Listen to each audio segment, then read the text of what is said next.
Bonjour à toutes et à tous, c'est Hermès, j'espère que vous allez bien, j'espère que vous avez apprécié la vidéo d'hier. Donald Trump fait littéralement exploser le marché, il semblerait que ce ne soit pas prêt de s'arrêter. Conséquences, volonté ou encore dommages collatéraux, qu'en faire? On va parler dans cette vidéo de quelque chose d'extrêmement important, d'une question qu'il faut dès maintenant se poser. Et en fonction de la réponse que je pourrai vous y apporter et de la raison ou de la perception que vous en ferez, il faudra tout simplement que vous fassiez un choix, que nous fassions un choix, et ça, on en parle maintenant.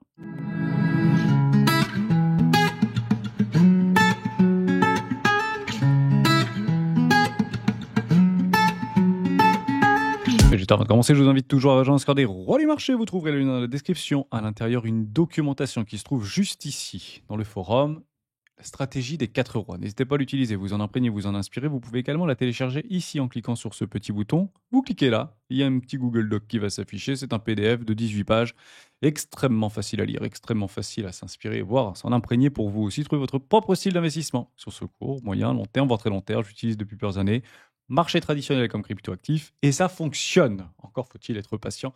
C'est une stratégie de risk management et il faut bien sûr prendre le temps. Merci Monsieur Intel pour ce partage. Eric Trump a déclaré que le président Trump s'engage à créer une réserve de crypto-monnaies aux États-Unis et à réduire les gains en capital. Alors il le note, à terme. Je déteste ces termes. À terme, ça veut strictement rien dire. À terme, 2050, 2080, peut-être à la fin du mois. Et quand on parle de Donald Trump, c'est peut-être à la fin de la journée. Sait-on jamais. Bon.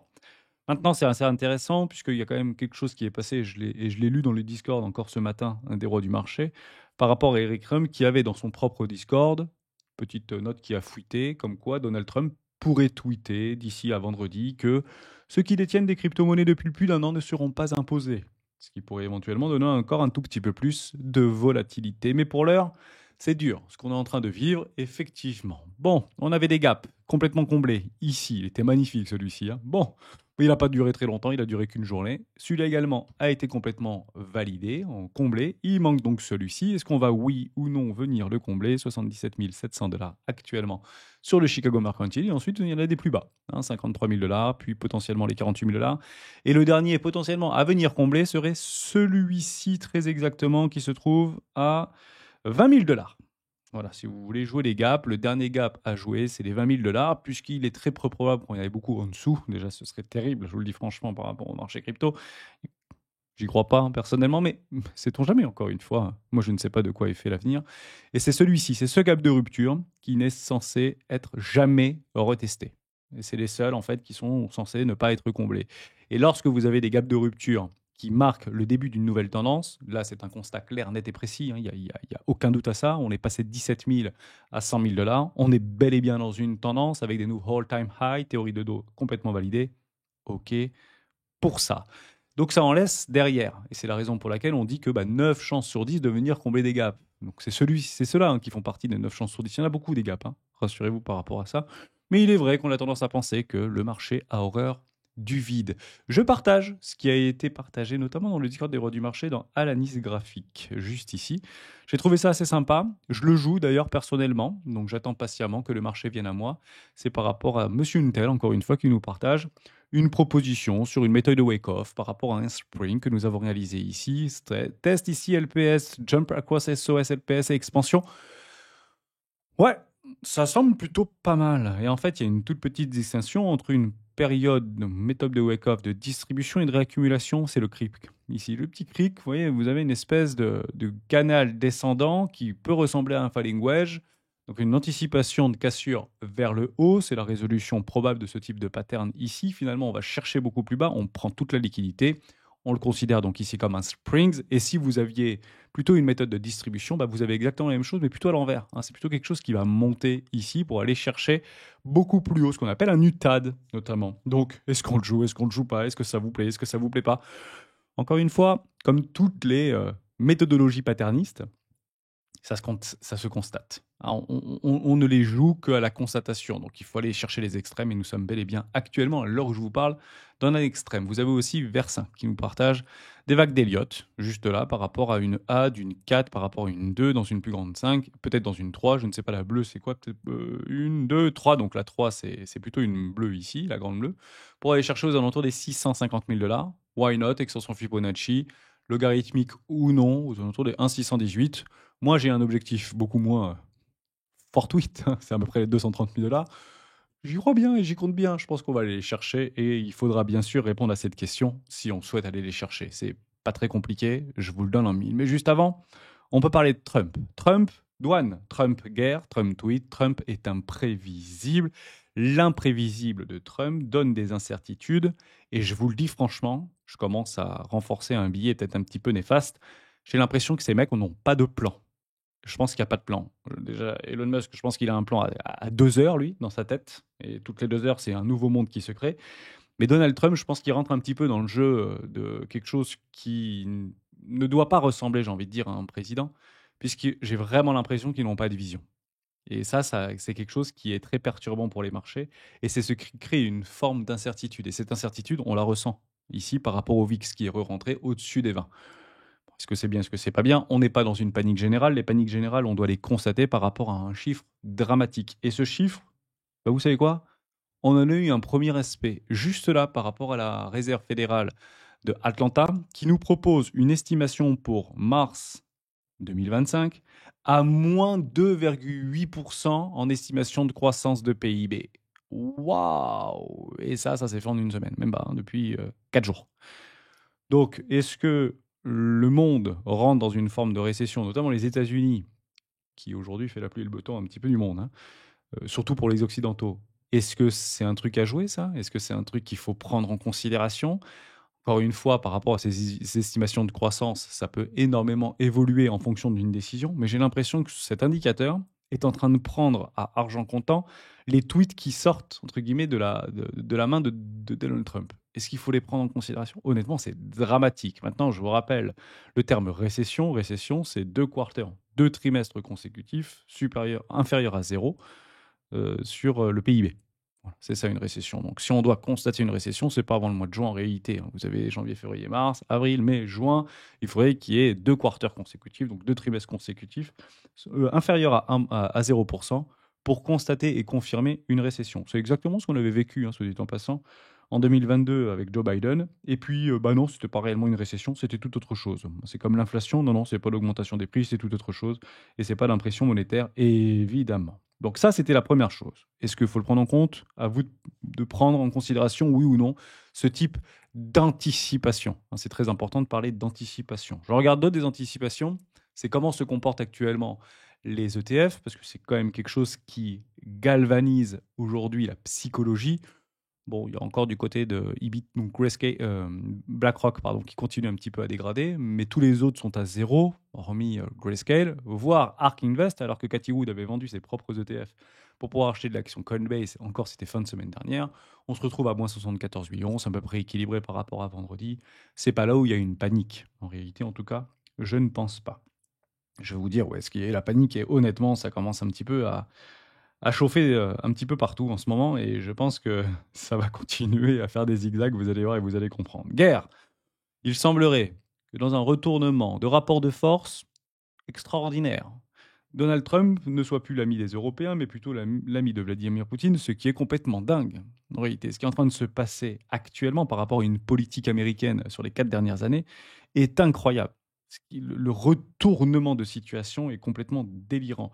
Et dans le même sens, Donald Trump, sous couvert de Elon Musk, dans une forme de viralité sur Twitter, tweet et retweet des choses qui sont très dommageables par rapport à l'intégrité de Zelensky. C'est assez fou. Je ne sais pas si vous voyez ces trucs-là, des photos qui ont été prises pour le magazine machin ou truc, et il explique que pendant ce temps-là, des enfants meurent à la guerre en Ukraine, etc., sur le front, etc. Enfin, c'est la manipulation psychologique est juste folle. Je ne pense réellement pas que ce soit nécessaire de proposer ce type de choses. Je ne juge pas et je n'ai aucun jugement de valeur par rapport à la situation ou par rapport à l'intégrité du président Zelensky. Vous pouvez penser tout ce que vous voulez, mais jusqu'à preuve du contraire, l'Ukraine est toujours l'Ukraine aujourd'hui. Donc on pourra dire ce qu'on veut, mais par rapport à une énorme puissance nucléaire, bien sûr, on a payé aussi, hein, on a contribué, mais ils sont encore l'Ukraine. Donc je me dis que tout n'est pas perdu ici, et moi je suis plutôt dans ce sens-là, hein. J'aimerais que l'Ukraine reste l'Ukraine. Maintenant, bien évidemment, ça ne m'appartient pas. Il y a quelque chose que absolument qu'il faut se poser comme question. En fait, elle est simple cette question. Qu'est-ce qui ferait entrer 1 000 milliards de dollars sur le marché crypto dans les prochaines semaines ou prochains mois? Voilà. Prenez ce constat. Vous voyez toutes vos petites crypto-pépites, probablement en mauvaise posture actuellement. Il faut juste se poser une question très simple. Qu'est-ce qui ferait entrer 1 000 milliards de dollars d'argent frais sur le marché crypto? Alors 1 000 milliards de dollars, ça paraît énorme. En réalité, 1 000 milliards de dollars de cash, de net liquidity, c'est très peu. Ça représenterait grosso modo à moins de 1,5% de la masse monétaire en circulation sur la planète. Grosso modo, c'est un peu moins de 1,5%. Si vous prenez le retail, ici, ça correspondrait à quoi? Bah, grosso modo, ça correspondrait à 2% d'actifs, ici, financiers, immobiliers, d'actifs patrimonial, si vous voulez, à ajouter dans Bitcoin. Un tout petit peu moins de 2% pour les 1% des adultes les plus riches qui, aujourd'hui, ont et détiennent entre 80 et 90% de la richesse mondiale, dont une très grosse partie est bien sûr détenue dans des actifs immobiliers, donc immobilisés solides. Donc vous voyez que rentrer 1 000 milliards de dollars sur le marché crypto, c'est pas si compliqué en réalité, mais il faudra réellement des catalyseurs. Et je vais essayer de vous en donner, moi, des catalyseurs. Et vous allez, en fonction de ces catalyseurs, cocher les cases ou ne pas cocher les cases, tout simplement. Je rappelle que un impact de 1 000 milliards d'argent frais dans les prochaines semaines ou prochains mois sur les marchés crypto déplacerait littéralement la capitalisation d'environ 7 000 milliards. Et c'est ça, en fait, que je propose, moi, dans mes thèses d'investissement ici, c'est d'aller chercher une capitalisation globale de 10 000 milliards de dollars. C'est ça l'objectif, tout simplement. Donc actuellement, on est aux alentours, alors on est un petit peu en dessous des 3, maintenant, des 3 000 milliards. L'objectif, c'est d'aller pousser à 10 000 milliards. Et il faudrait donc essayer de trouver, quelque part, peut-être pas sous le sabot d'un cheval, mais 1 000 milliards de dollars d'argent frais qui doit rentrer sur ce marché. Vous comprenez bien que actuellement, la guerre économique ou toute forme de guerre qui est aujourd'hui maintenue par les Américains, et notamment à travers Donald Trump, ne permettent pas d'aller prendre du risque. Ça ne permet pas d'aller prendre du risque. Donc si ça ne prend pas du risque, potentiellement, on peut rentrer dans une forme de crise. Peut-être que certains essayent de le jouer, peut-être que certains essaient de le prévoir, why not? Mais à ce moment-là, une crise n'est pas bon pour les marchés et n'est pas bon pour les marchés risqués. Pensez qu'une crise sera bénéfique pour Bitcoin? Oui, mais pas à ce prix-là, croyez-moi. Je pense qu'on sera peut-être en dessous des 55 000 $ si on commence à se manger ou que le marché tente de presser une crise. C'est CQFD, hein. C'est pas maintenant ça part to the moon. C'est d'abord on va chercher les bas-fonds du désespoir, on va creuser un petit peu plus profondément en enfer, et ensuite on pourra éventuellement estimer de poser des bottoms sur plusieurs semaines avant de partir parce que beaucoup attendent la liquidité qui doit rentrer. Mais comprenez-le comme suit. Crise égale cash. Ça n'a rien d'extraordinaire, ce que je dis. Crise égale cash. Donc vous n'avez pas d'euros, vous allez avoir des euros. Vous n'avez pas de dollars, vous allez avoir des dollars. Et vous le baquez comme ça. C'est assez simple en réalité. Donc vous allez regarder de DXY et vous vous dites si actuellement on est potentiellement en train de presser une crise. Alors nous, on avait fait des travaux ici, hein, c'est un petit peu comme ça qu'on avait travaillé. On l'avait mis comme ça, nous, à l'époque, hein. Donc vous voyez, on s'était estimé grosso modo pour novembre 2024, à peu près janvier 2025, février 2025, sur un point et un all-time high par rapport au flux, et on n'y est pas actuellement. Donc est-ce qu'aujourd'hui le monde, Wall Street, prédit, anticipe, travaille, encadre une crise telle qu'on le comprend? La réponse est non, surtout qu'il y a une dégradation au niveau des indices, notamment de devises. Vous avez exactement la même chose, si vous voulez prévoir une crise, c'est toujours la même chose. Vous avez le WTI, donc le Brent ici, qui doit exploser littéralement. C'est complètement fou, mais c'est comme ça. Quand vous avez en fait un WTI qui explose, ça estime et ça produit une récession. En tout cas, ça anticipe une récession, ça prédit une récession, on pourrait le dire comme ça. Donc c'est très contre-intuitif, mais si vous regardez dans le passé, systématiquement, quand vous aviez une explosion au niveau du WTI, c'est que derrière, on s'en mangeait une sévèrement. Regardez en 2008, ça, c'était juste avant la crise des subprimes. Bon, bah, personne ne comprend pourquoi, mais censé de constater que c'est clairement arrivé. Voilà. Donc vous avez une explosion au niveau du WTI. Vous avez exactement la même chose ici. Vous vous rappelez, en 2022-2023, ça a été très compliqué. Les États-Unis en récession, explosion au niveau du WTI, au niveau du Brent, et puis finalement, on est revenu sur une forme de neutralité. La neutralité se trouve entre les 75 et les 80 dollars. Donc on est même un petit peu en dessous actuellement, via des annonces, encore une fois. Donc le marché joue des annonces, je trouve ça complètement dingue. Absolument pas des constats ou des faits, mais encore une fois, il y a une anticipation par rapport à ce qui est en train de potentiellement se passer ou ce qui pourrait se passer. Et le marché s'équilibrera en fonction des informations qu'ils ont à un instant T. Donc la crise, il faut l'oublier. En tout cas, il ne faut pas la souhaiter. Même si le rebond pourrait être potentiellement beaucoup plus important de ce qu'on pourrait prétendre. Effondrement du dollar, on ne le constate pas. ETF crypto. Ouais, ça devient intéressant. Mais il est vrai que c'est à double tranchant, puisqu'on l'a vu encore sur les dernières semaines, ou en tout cas les derniers jours, avec 2 milliards de dollars de sortie en l'espace de 7 jours. C'est quand même beaucoup. Maintenant, ETF Solana potentiel, ETF Dogecoin potentiel, ETF XY potentiel, Ada Cardano qui va arriver, enfin toutes les made in crypto potentiellement vont être à disposition de façon peut-être plus rapide qu'on ne le pense. Et ça peut effectivement drainer des capitaux institutionnels via ces produits structurés. Donc c'est plutôt positif, qu'on le veuille ou non. Adoption crypto par les BRICS. Ça, c'est quelque chose qui pourrait retourner un paradigme ou une perception au niveau mondial, tout simplement pour éviter des sanctions ou contourner des sanctions, principalement américaines, on ne va pas se mentir. Et ça, une forme d'acceptation et de réel compromis par rapport à des BRICS qui vont utiliser cette technologie disruptive blockchain, Bitcoin, Ethereum, ce que vous voulez, pour pouvoir faire passer des transactions et pouvoir régler ses partenaires, qu'on veuille ou qu'on veuille pas, qu'on aime ou qu'on n'aime pas, qui sont sanctionnables ou sanctionnés, peu importe, qui utilisent les crypto-monnaies, c'est de l'adoption. Donc il faut comprendre que CryptoBRICS égale adoption ici. Vous avez également un quatrième truc, et ça on en parle depuis très longtemps, notamment BlackRock avec Larry Fink qui parle de RWA. Et il faut comprendre ici que si vous voulez jouer les RWA, les Real World Assets, vous n'avez pas d'autre choix que d'aller chercher des infrastructures et des projets d'infrastructures. Posez-vous la question simple. Est-ce qu'aujourd'hui, par rapport aux structures blockchain décentralisées qui nous est proposées, Ethereum en tête de file ou Solana si vous voulez, est-ce que oui ou non aujourd'hui, la tokenisation des usages est possible dans les prochains jours, prochaines semaines ou prochains mois? Honnêtement, je ne pense pas. Mais il faut tout simplement que ça en prenne le chemin. Et il semblerait que les investissements y soient orientés. Et ça, encore une fois, c'est très positif. Et si on prend les RWA par rapport à un potentiel à 2 ans, ça c'est des chiffres, alors on peut les sortir un peu du chapeau si vous voulez, mais ça correspondrait entre 500 milliards et 600 milliards de dollars de fonds net liquidity. Ça veut dire que c'est des vrais dollars, c'est pas de la capitalisation, c'est le vrai argent qui rentre sur ce marché. Et vous avez donc un cinquième, et vous allez comprendre à quel point c'est que du bon sens, c'est tout ce qui est autour de l'IA et la dépine, bien évidemment, l'IA dépine décentralisée. Et là, qu'est-ce qu'on joue? On joue le coût et l'efficacité. Moins de frais, coût divisé, meilleure efficacité. Et il semblerait qu'aujourd'hui, beaucoup de projets tokenisés, décentralisés, Fedchain, Bitensor, etc., semblent atteindre ce niveau pivot, ce cross entre une méthodologie centralisée qui coûte très cher en termes de data, etc., et une technologie décentralisée qui, même si aujourd'hui moins résiliente, moins confiante, nous propose des coûts inférieurs avec une efficacité tout ou supérieure. Et là, vous avez donc 5 cases à cocher. Et moi, personnellement, la crise, je ne la coche pas et je ne la veux pas, parce qu'on va se faire dérouiller littéralement. Maintenant, d'un point de vue structurel, parfois, je vois, moi, une courbe, ici, qu'on appelle des courbes de parabole.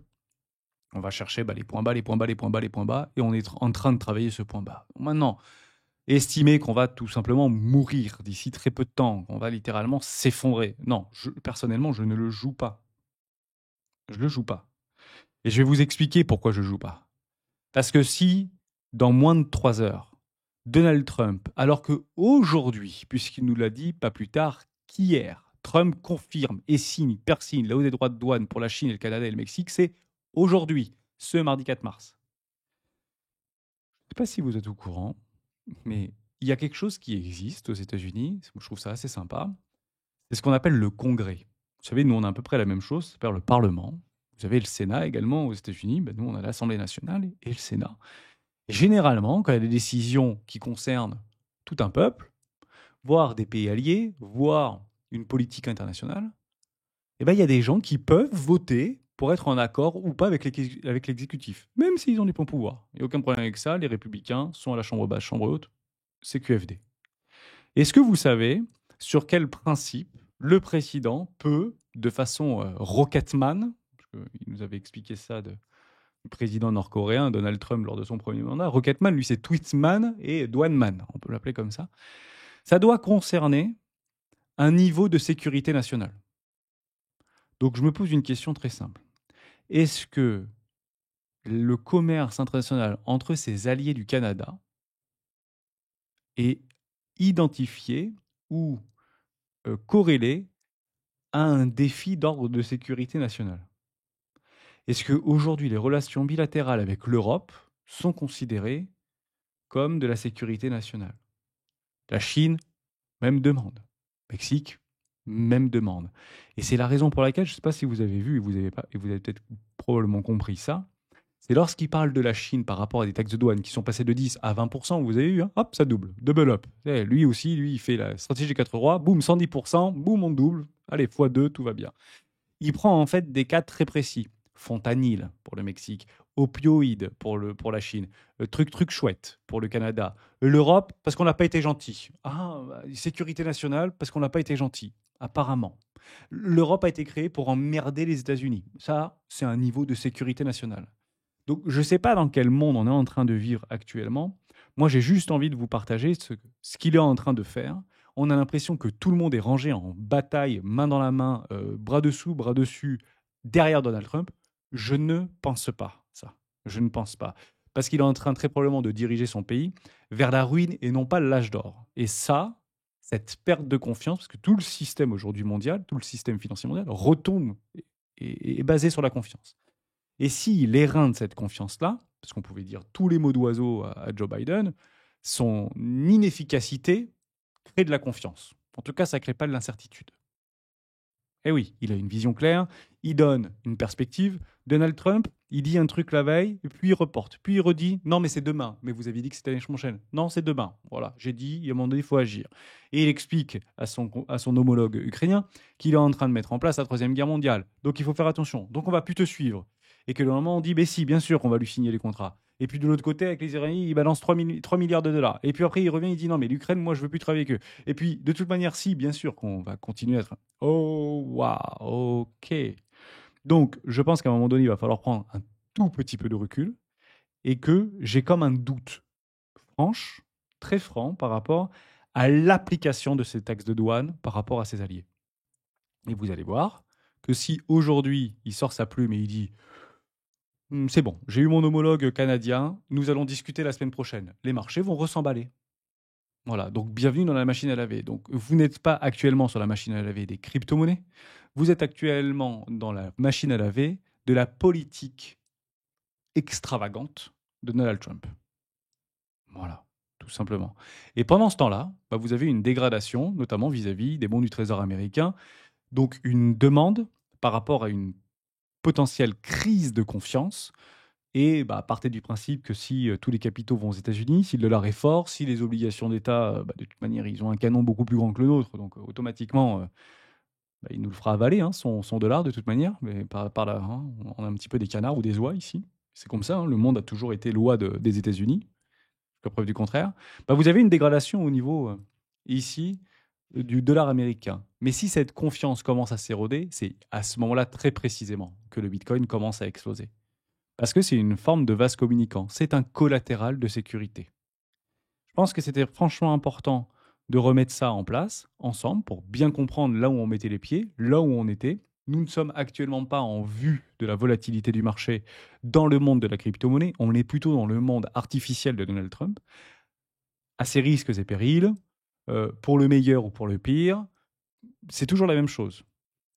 Mais on a vraiment l'impression, et c'est peut-être ça, au fond, notre déresponsabilité, de mettre notre avenir entre les mains d'un seul individu qui semblerait être pas normalement constitué comme on aimerait l'avoir d'un président, j'allais dire, je ne sais même pas quel mot je pourrais utiliser, parce que au fond, on sait très bien ce qu'on a perdu. Enfin, les Américains savent très bien ce qu'ils ont perdu il y a 4 ans, un peu plus il y a 4 ans maintenant.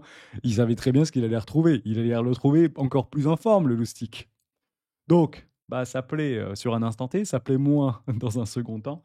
Je pense que c'est plutôt positif et en fait, cette facilité de pouvoir retourner une situation peut en fait permettre une forme de conciliation. Et en réalité, ce que je pense réellement, c'est que il va très, je dis bien très rapidement, s'adoucir. Très rapidement s'adoucir, et vraiment du tout au tout. Dès qu'il aura réussi à faire ce qu'il voulait faire, il aura un petit peu tordu le bras à son confrère, Canadien, Europe, peu importe, on s'en fout complètement.